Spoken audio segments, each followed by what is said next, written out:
Assalamualaikum warahmatullahi wabarakatuh. Perkenalkan, nama saya Disa Hadara dengan NIM 2305774. Di sini saya akan menjelaskan atau membacakan materi geometri yang telah saya rangkum dari 21 tim yang ada di kelas 4C.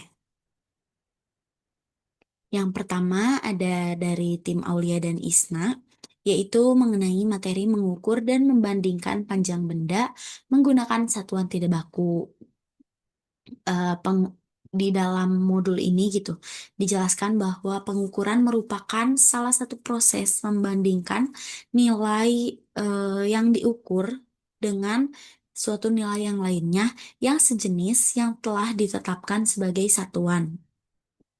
Satuan tidak baku adalah satuan yang menghasilkan nilai ukuran yang berbeda antara satu orang dengan yang lainnya.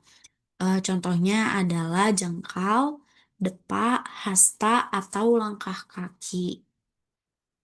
Selanjutnya, dari tim Andin dan Victoria yang membahas mengenai mengukur membandingkan berat benda menggunakan satuan tidak baku untuk kelas 1 SD. Yang telah saya baca, judul atau tema dari modul yang telah dibuat oleh tim 2 ini adalah Timbangan Ajaib Lelo. Jadi modul ini itu menjelaskan bahwa mengukur itu merupakan kegiatan untuk mengetahui ukuran atau jumlah dari sesuatu. Sedangkan membandingkan adalah melihat perbedaan atau persamaan antara dua atau lebih benda. Satuan tidak baku adalah cara mengukur yang tidak menggunakan alat atau ukuran yang pas gitu, yang tetap atau resmi, sehingga menghasilkan hasil yang berbeda-beda dari setiap orangnya. Mengukur dan membandingkan berat benda menggunakan satuan tidak baku bisa dilakukan menggunakan gantungan baju dan dua kantong plastik. Kemudian, menggunakan kelereng sebagai satuan pengukur berat atau anak timbangan. Setelah melakukan pengukuran, maka dapat dibandingkan beratnya antara satu benda dengan benda yang lainnya. Kemudian lanjut ke tim 3 yaitu tim Nabila dan Zahwa. Tim ini membahas mengenai membandingkan durasi waktu, mengukur dan mengestimasi waktu menggunakan satuan tidak baku. Pengenalan jam analog dan digital. Jadi pada modul ini tuh dikenalkan gitu kepada para siswa bahwa jam ini merupakan alat ukur baku dalam satuan waktu alat ukur baku waktu dengan satuan detik, menit maupun jam. Nah, kemudian estimasi dan pengukuran waktu kegiatan siswa mulai menerka lama suatu kegiatan, misalnya berapa menit untuk menjawab satu soal. Lalu modul ini juga eh, memberikan aktivitas gitu untuk siswa mengukur waktu seperti menyapu, menggambar, atau membaca menggunakan jam analog. Selanjutnya, tim Virus dan Shadni. Tim ini membahas mengenai bangun datar.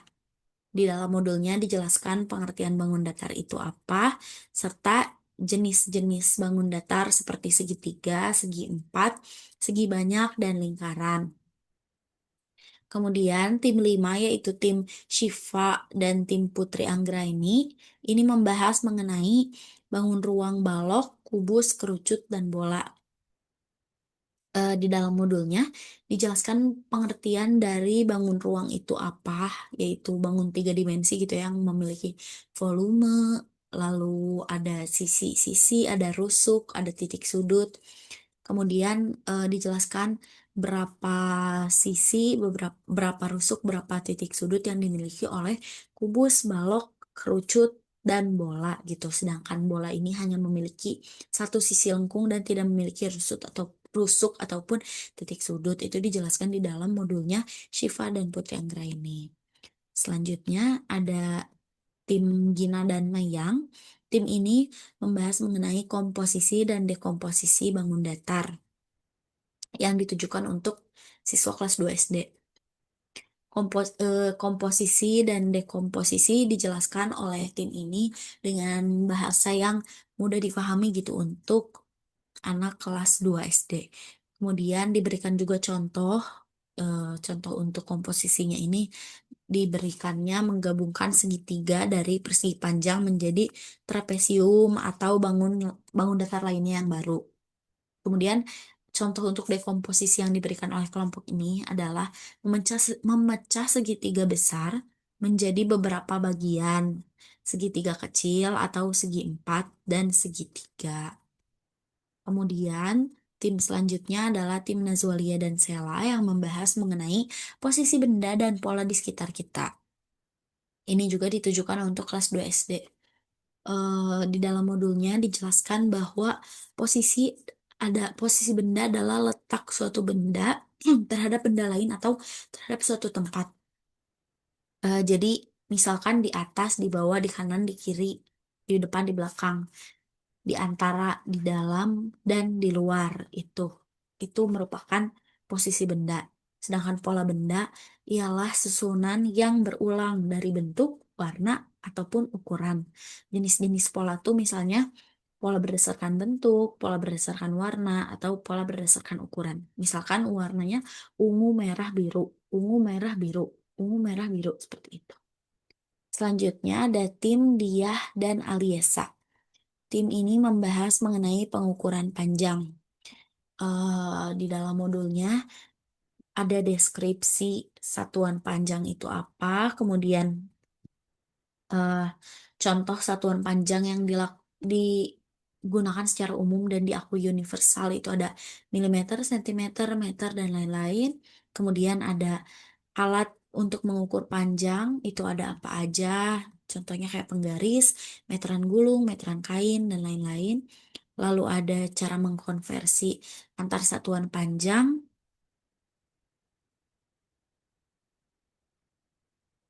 antar satuan panjang menggunakan tangga konversi satuan panjang. Selanjutnya ada tim Amanda dan Dara atau tim saya sendiri yang membahas mengenai pengukuran berat menggunakan satuan baku.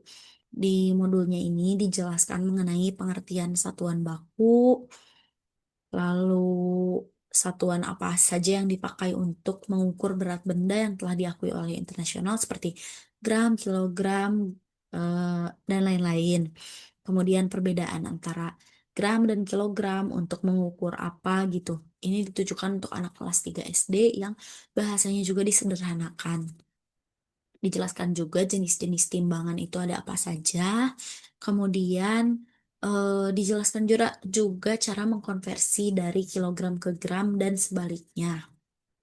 Selanjutnya ada tim Salza dan Karina yang membahas tentang mengukur dan mengestimasi luas dengan satuan baku dan tidak baku. Di modul ini dijelaskan pengertian dari satuan baku dan tidak baku, perbedaannya apa saja, kemudian dijelaskan juga cara mengukur dan mengestimasi luas menggunakan satuan baku dan tidak baku. Selanjutnya, kelompok Ageng dan Dila membahas mengenai mengukur dan mengestimasi volume menggunakan satuan tidak baku dan satuan baku berupa bilangan cacah. Eh, Modul ini bertemakan petualangan Lita di pasar. Kemudian membahas mengenai cara mengukur dan mengestimasi tentunya. Jadi siswa ini diajak untuk berpetualang di pasar bersama Lita. Dijelaskan juga apa itu volume, apa itu satuan baku, apa itu bilangan cacah, dan dicontohkan gitu bagaimana cara mengukur dan mengestimasinya. Selanjutnya, ada tim Runa dan Widya membahas mengenai ciri-ciri bangun datar untuk anak kelas 4 SD. Di modul ini dijelaskan 11 11 bangun datar.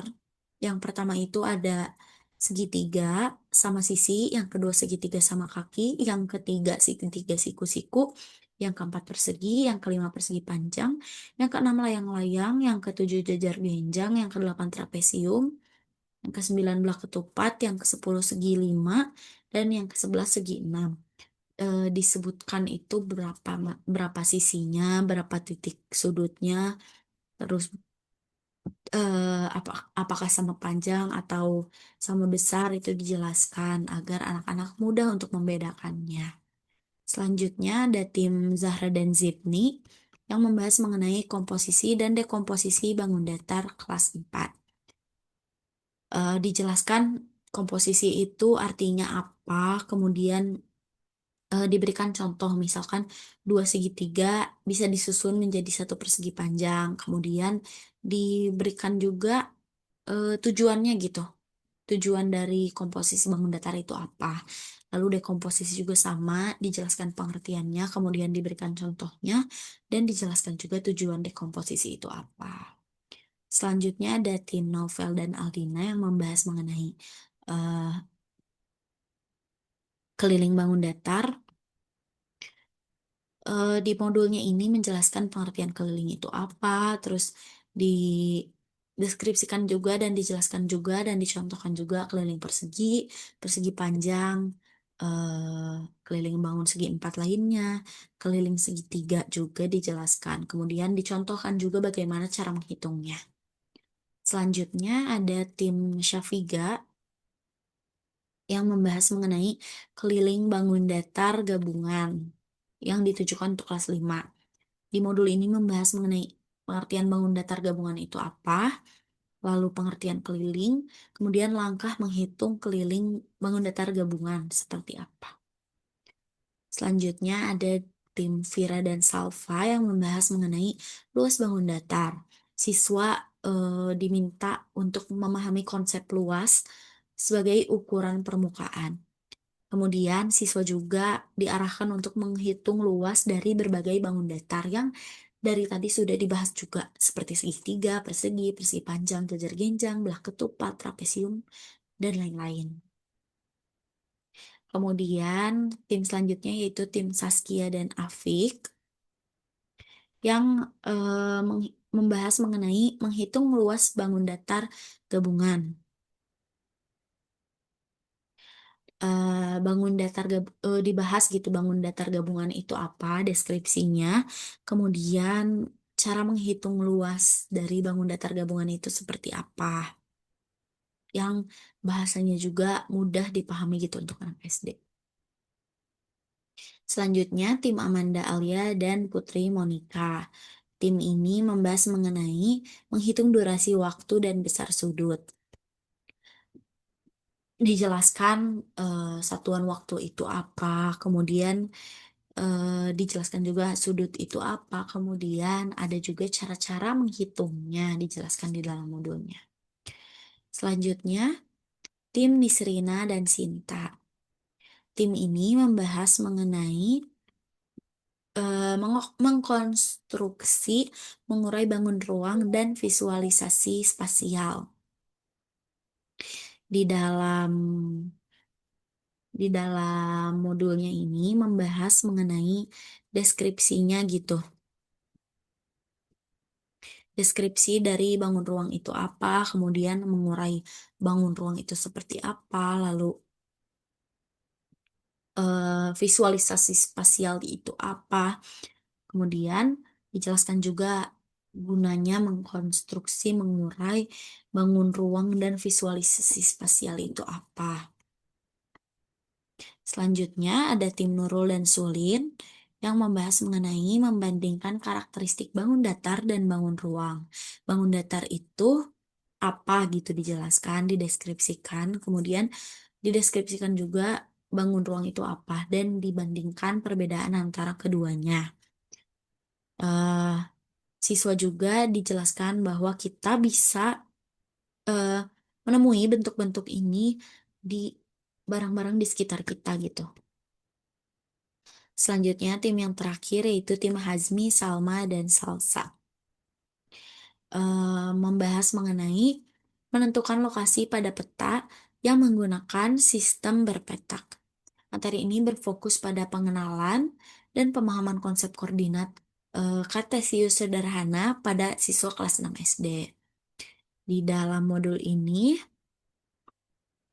Siswa diajak untuk memahami cara menuliskan dan membaca pasangan bilangan dalam sistem koordinat, X, X, Y gitu, X, Y.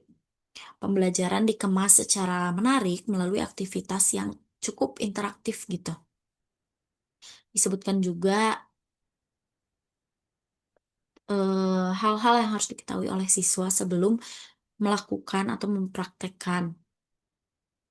Tujuan utama dari modul ini juga dicantumkan gitu di awal. Mungkin sekian saja yang dapat saya sampaikan. Mohon maaf apabila ada kesalahan. Wassalamualaikum warahmatullahi wabarakatuh.